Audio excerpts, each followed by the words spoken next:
భగవంతునికి రూపనామం రెండు కూడాను కల్పితమే కానీ అవి సరైనటువంటివి కాదు. భగవంతునికి ఎట్టి మార్పులు కూడా ఉండవు. తాను చావులు పుట్టుక లేనట్టి శాశ్వతుడు, ఆది మధ్యాంతరహితుడు, అనాదేవాడు. అతను శాశ్వతమైనటువంటి ఆత్మస్వరూపుడే. అట్టి ఆత్మస్వరూపుడికి రూపనామములు కల్పించడము కేవలము మానవుడి యొక్క కల్పితములు, మానవుడి యొక్క భ్రాంతుడే. అయితే అట్టి ఫార్మ్లెస్ కార్డు కూడాను భక్తులు కోరినప్పుడు ఆ కోరినటువంటి కోరిక తీర్చే నిమిత్తమై ఆ రూపం ధరిస్తుంటాడు. నాకు కృష్ణ స్వరూపం కావాలి అని కోరినప్పుడు కృష్ణుడిగానే వస్తాడు. నాకు రాముడు కావాలన్నప్పుడు రామస్వరూపంలోనే వస్తాడు. రాముడు లేడు, అక్కడ కృష్ణుడు లేడు. కానీ ఆ భక్తుని తృప్తి నిమిత్తమై ఆ రూపం ధరిస్తూ వస్తుంటాడు. కనుక భక్తులను తృప్తిపరిచే నిమిత్తమై భగవంతుడు రూపం ధరిస్తుంటాడు. కానీ అతనికి ఎట్టి రూపములు లేవు, గుణములే లేవు. అతనికి ఎట్టి గుణములు లేనటువంటి యొక్క భగవంతునికి గుణములు రూపములు మనం ఏర్పరచుకొని మనకు మనం తృప్తిపరుచున్నాము. రూపములన్నీ కూడాను అప్పటికైనా అనిత్యమే. నిత్య సత్యమైనటువంటి యొక్క రూపము ఆత్మనే. కానీ దీనికి అనేక రూపములు కల్పించి మీరే దాన్ని అనర్థములు చేసుకుంటున్నారు. అయితే అప్పుడప్పుడు శరీరం ధరించినప్పుడు ఆ శరీరాన్ని మనం ఆశించటము, పూజించటము, స్మరించటము అది సత్యమే. అది ఉన్నంత వరకు నీవు ఆనందంగా ఉంటుంటావు. తర్వాత నీకు ఆ సుఖం ఎక్కడి నుంచి వస్తుంది? ఈ సుఖము నీ భ్రాంతి నుంచి వచ్చినటువంటిదే కానీ మరొక చోట నుంచి రాలేదు. అట్టనే శరీరంలో కొంతకాలం ఉంటుంటాయి, తదుపరి అనేక రూపములు ధరిస్తూ ఉంటాయి. ఇప్పుడు ఈ శరీరం కూడా ఉన్నది. ఈ శరీరంగా వచ్చినప్పుడు ఎన్నో మార్పులు చెందుతుంటాయి. ఇది ఇంకా కొంతకాలంలో ఈ శరీరం మీకు కల్పించకుండా పోవచ్చును. కానీ మీరు అప్పుడు బాధపడటం సహజం కాదు. తన స్వస్థానంలో తాను చేరుకున్నప్పుడు మీరు ఆనందించవలసిందే కానీ బాధపడకూడదు. కనుక శరీరమును ఎప్పటికైనా అశాశ్వతముడు, అసత్యముడే. దేహం కూరక తప్పదెప్పుడు. దేహి దయామయుడు, కరుణింపక దేహికి చావు పుట్టుకలు ఊహ నిబంధ బంధనలు ముద్దలు లేవు.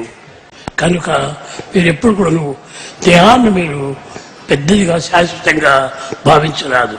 ఆయా కాలంలో ఆయా పరిస్థితులు ఆ యొక్క సమయము సందర్భంలో వచ్చినప్పుడు మాత్రమే ఆ దేహమును కల్పిస్తాయి.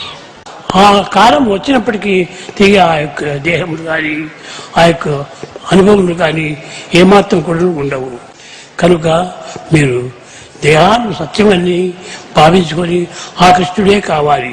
ఏనాడు ద్వారకా నగరంలో జన్మించినటువంటి యొక్క కృష్ణుడు ఈనాడు నీకు కనిపించమంటే ఏ విధంగా కనిపించగలడు? ఆ దేహం ఉండినంత వరకు ఆ ద్వారక లోపల నడిచాడు, సంచరించాడు, సంతోషపెట్టాడు. ఇప్పుడు ప్రతి ఒక్క దీనికి కూడా బల్బులు ఒక పవర్ ఉన్నది. ఈ పవర్ అంతా కూడాను కొంతకాలం వరకే ఉంటుంది. అనే అవతారములన్నీ కూడాను బల్బులు వంటివి. కానీ ఆ యొక్క పవర్ తగ్గిపోతానే ఆ బల్బు మీకు కనిపించదు. ఇతని అవతారములన్నీ కూడాను అనేక రకములైనటువంటి అవతారములు ఎన్నో వచ్చినవి. దానిని మాత్రమే మీరు స్మరించుకొని దానిని మాత్రమే స్థిరం చేసుకొని మీరు దానినే మీరు ఆధారం చేసుకోవాలి. అంతేకాని ఆ ఫార్మ్ ఎప్పుడు ఉండాలి కానీ మీరు ఆశించకూడదు. నీవు పుట్టినటువంటి బాలుడవు, ఇప్పుడు ఎంతో పెద్దవాడైపోయినావు, కాలేజీ బాయ్ అయినావు. కానీ ఇది ఎంతకాలం వచ్చింది? కొంతకాలమే. తిరిగి మార్పు చెందుతుంది. నీకు మ్యారేజ్ అవుతానే నీకు కుమారుడు కలుగుతాడు. అదే విధంగానే అవతారములన్నీ కూడాను వచ్చినవన్నీ కొంతకాలం మాత్రమే ఉంటాయి. ఇప్పుడు 3 రకములైనటువంటివి ఉంటున్నాయి. ఒకటి కాన్సన్ట్రేషన్ అన్నారు, రెండవది కాంటెంప్లేషన్ అన్నారు, మూడవది మెడిటేషన్ అన్నారు. కాన్సన్ట్రేషన్ అనేటువంటిది తాత్కాలికంగా వచ్చినటువంటిది. ఇప్పుడు మీరు చూస్తున్నారు చూడు, అది మీరు ఈ రూపాయలు చూస్తుంటే అది కాన్సన్ట్రేషన్. అది కొంచెం కదిలిపోయినప్పుడు కాంటెంప్లేషన్ అవుతుంది. కొంతకాలంలో అది శాశ్వతంగా నిలిచిపోతుంది. అది శాశ్వతంగా నిలిచినప్పుడే అదే మెడిటేషన్. కనుక దాన్ని మీరు మెడిటేషన్ చేస్తుంటే అదే నిజమైనటువంటి యొక్క శాశ్వతమైనటువంటిది. మీరు ఎక్కువ కాన్సన్ట్రేషన్, కాంటెంప్లేషన్ రెండింటిపైన మాత్రమే మీరు సవాల్ చేస్తున్నారు. ఇవి రెండు కూడా శాశ్వతాలు కాదు. అయితే ప్రప్రథమలో కాన్సన్ట్రేషన్ చేయాలి. ఈ కాన్సన్ట్రేషన్ కాంటెంప్లేషన్ కింద మార్చుకోవాలి. అనగా కొంతసేపు కదలి కొంతసేపు కదలకుండా ఉండేటువంటి ఒక స్థితికి తెచ్చుకోవాలి. అట్టి రూపము ఎట్టి కాలం వచ్చినా ఎట్టి టైం వచ్చినప్పటికీ కదలదు, మెదలదు. కన్నులు మూసిన తక్షణమే అదే నీకు కనిపిస్తుంది. మూసినా తెచ్చినా కూడాను అదే ఉండేటువంటిది. అదే నిజమైన మెడిటేషన్. ఋషులందరూ అట్టి మెడిటేషన్ చేసినారు కనుక ఎప్పుడు తలచినప్పుడు వారి దగ్గరికి వచ్చి వారితో మాట్లాడి వారి కోరికను తీర్చుతూ వచ్చింది. అట్టి మార్పులు చెందినటువంటి యొక్క సత్యమైన, నిత్యమైన, శాశ్వతమైనటువంటి యొక్క స్వరూపాన్ని మనం హృదయంలో నిలుపుకోవాలి.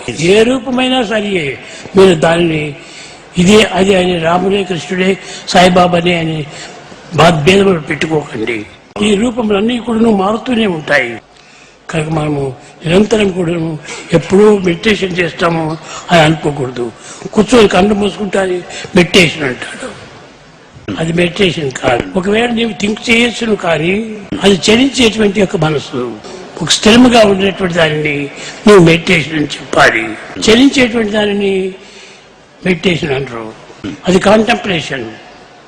ఈ విధంగా ఆధ్యాత్మికమైనటువంటిది ఎంతనో గొప్ప ఉన్నత స్థితిలో ఉండేటువంటిది. ఇది నా దేహము, ఇది నా భవనము అని చెప్పినంత మాత్రం అవంతా కూడాను భౌతికమైనటువంటివి. This is my body means my is separate. My tumbler separate, నేను సపరేట్. కాబట్టి అదే విధంగానే నా దేహము, నా మనసు, నా బుద్ధి, నా చిత్తము, నా ఇంద్రియము, నా అంతఃకరణ అనుకుంటే ఇవన్నీ సపరేట్ అయినటువంటివి. కాబట్టి అన్నింటికి నీవు సపరేట్ అయినటువంటి వాడే నీవు. కనుక నీవు సత్యనిత్యమైనటువంటి యొక్క సత్వాన్ని పొందాలనుకుంటే నీవు సరైనటువంటి ఆత్మతత్వాన్ని గురించి తెలుసుకోవాలి. ఈ సత్యమైనటువంటి ఆత్మస్వరూపము ఒక్క ఉపనిషత్తుల ద్వారా కానీ భగవద్గీత, భాగవతము, రామాయణము దీనితో వచ్చేటువంటిది కాదు. భగవద్గీత శ్లోకం చెప్తుంది కానీ తెలుపుతుంది, కానీ దాన్ని చూపించదు. యదా యదా హి ధర్మస్య జ్ఞానిర్భవతి భారత అభ్యుద్ధానం ధర్మస్య తదాత్మానం సృజామ్యహం. అదేవిధంగానే వేదాంతం కూడా చెప్తుంది, కానీ వేదాంతం దైవత్వాన్ని నీవు స్మరించు, దైవాన్ని నీవు హృదయంలో ప్రతిష్ఠించుకో అని చెప్పదు. ఈ బాడీ అనేటువంటి ఒక బాక్స్ వంటిది. దీంట్లో మనసు, బుద్ధి, చిత్తము, ఇంద్రియము, అంతఃకరణ అన్ని కూడా ప్యాక్ చేసుకొని ఉంటుండాలి. ఎప్పుడు ఇవన్నీ పోతానే అప్పుడు బాడీ కూడాను నాకు ఎంత పని ఉంది అని అది కూడాను పశువుతుంది. ఈ మెటీరియల్స్ ఉండేంత వరకు మాత్రమే ఈ బాక్స్ నాకు అవసరము. ఈ మైండ్ పోయిన తక్షణమే నాకు చాలా కుదిరింది అని అనుకోకూడదు. నువ్వు మైండ్ పోతే మరి బుద్ధి ఉంది. బుద్ధి ఉండేంత వరకును అంతఃకరణ ఉంటుండాలి. అంతఃకరణ పోయిన తర్వాతనే ఈ యొక్క దేహం కూడా కూలిపోతుంది. బహిర్ముఖమైనటువంటి యొక్క గుణములను మాత్రం ఆధారం పెట్టుకొని మనం అనేక కోపము, తాపము, ఈర్ష్య, అసూయ, డంబము ఇట్లాంటివంతా మనకు వస్తున్నాయి. కానీ ఎప్పుడు అవన్నీ పోతాయో అప్పుడే నీవు శాంతి. అవి ఉండినంత వరకు నీకు శాంతి కుదరదు. ప్రేమ ఉండినప్పుడు ఎవరిపైనా ద్వేషం రాదు. ఎవరిపైనా మనకు ద్వేషం చేస్తున్నామంటే మనలో ప్రేమ లేదు. ఎవరైనా ఏమైనా మనం తిట్టినారంటే మన కోపం రాదు. కనుక ఇవన్నీ కూడా ద్వేషాలంతా కూడాను ప్రేమ లేనప్పుడే మనకు వచ్చేటు. ఆ కోపం వచ్చినప్పుడు మనం ఎవరిని లెక్క చేయము. ఎప్పుడు నువ్వు కేర్ చేయలేదో అప్పుడు నీకు ప్రేమ లేదు. కానీ ఆ ప్రేమనే ఉంటే నిజంగా నీకు కోపం రాదు. నన్ను ఎందరో తిడుతుంటారు, ఎందరో నన్ను దూషిస్తుంటారు, ఎందరో నన్ను పరిహసిస్తుంటారు, కానీ దేనికి నేను కట్టుకోదలను. ఎప్పుడు కూడా ఆనందంగానే ఉంటాను. కనుక అదే నిజమైన ప్రేమ. కనుక మనం ఎప్పుడు నిరంతరం కూడా లవ్ ఆల్ సర్వ్ ఆల్ అవి రెండు మనం భద్రంగా పెట్టుకోవాలి. కనుక ప్రేమ అనేటువంటిది మనకు కలగాలనుకుంటే సత్యధర్మం రెండింటినీ కూడా ఏకం చేయాలి. ప్రేమ ముదిత మనసే కామ రామ కామ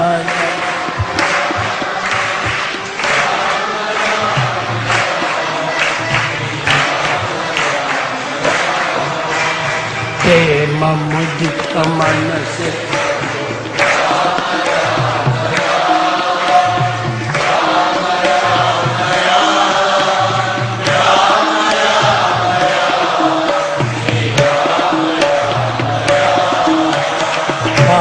ఒకటే దుఃఖమిటే ఏతరామన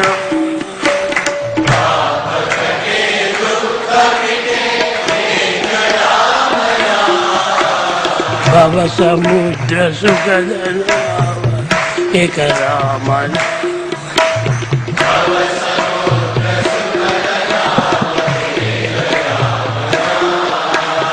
పరమ శాంతి సుఖ నిదాన దివ్య రామ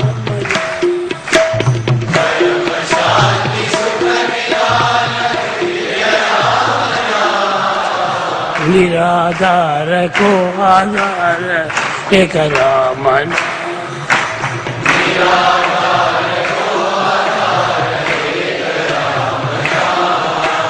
निराधार को आधार एक रामना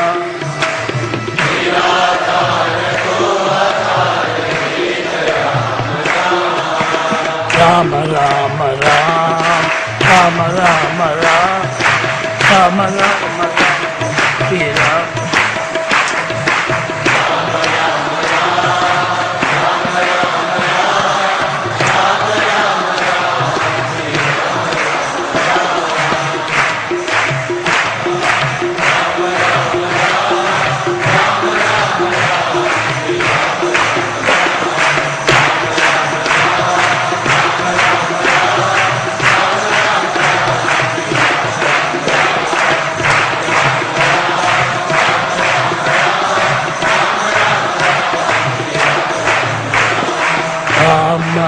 राम राम राम राम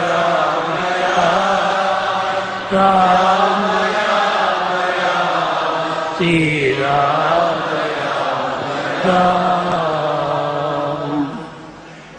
నిరంతరం కూడా ఈ నామాన్ని మీ మనసులో పెట్టుకొని ఎప్పుడు కూడా స్థిరంగా ఉండేటట్టుగా మీరు దాన్ని పెంచుకోండి.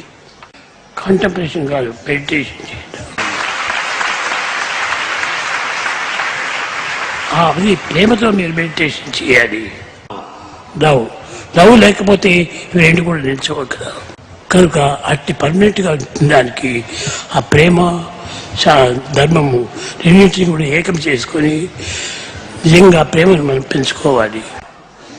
అప్పుడే ప్రేమ నీకు నిలుస్తుంది. లేకపోతే టెంపరీగా చూసినప్పుడు ప్రేమ వస్తుంది, తర్వాత మర్చిపోతావు. Day and night, night and day ఎప్పుడు కూడా ప్రేమ ఒకటిగానే ఉండాలి. కానీ నీ మనసుకు కొన్ని అభ్యంతరాలు కలిగినప్పుడు నీకు కొంచెం ద్వేషంగా వస్తుంది. కాబట్టి ఇది మైండ్తో వచ్చేటువంటివే కానీ నిజమైనటువంటి ఆధ్యాత్మికం కాదు. టూ మచ్ టాక్ చాలా చెడ్డది. అది ఎక్కువ నేచర్ను హృదయంలో పెట్టుకున్నటువంటి వాడికి ఈ టాక్ ఎక్కువ అవుతుంది. కనుక నువ్వు టూ మచ్ టాక్ చేయొద్దు. దాన్ని సైలెంట్ అన్నారు. అని క్వైట్గా ఉండాలా. ఎంత మాట్లాడుతున్నా ఆ మాటకి ఎంతో అంత జవాబు. దానికి అధికంగా మాట్లాడితే దానికి అధిక ప్రసంగం అంటారు, అధిక ప్రసంగం అంటారు. అది మంచిది కాదు. కానీ పిల్లలకు అది చాలా ప్రధానము. ఈ వయసులోనే మంచి స్టడీ చేయాలి. టెక్స్ట్ బుక్ కాదు స్టడీగా చేయాలి. మైండ్ మడిని స్టడీ చేద్దాం. నువ్వు క్లాసులో ఉన్నప్పుడు టెక్స్ట్ బుక్ నువ్వు చేయించుకోవచ్చు. అందరికీ సంతోషంగా ఉందా? Are you all happy?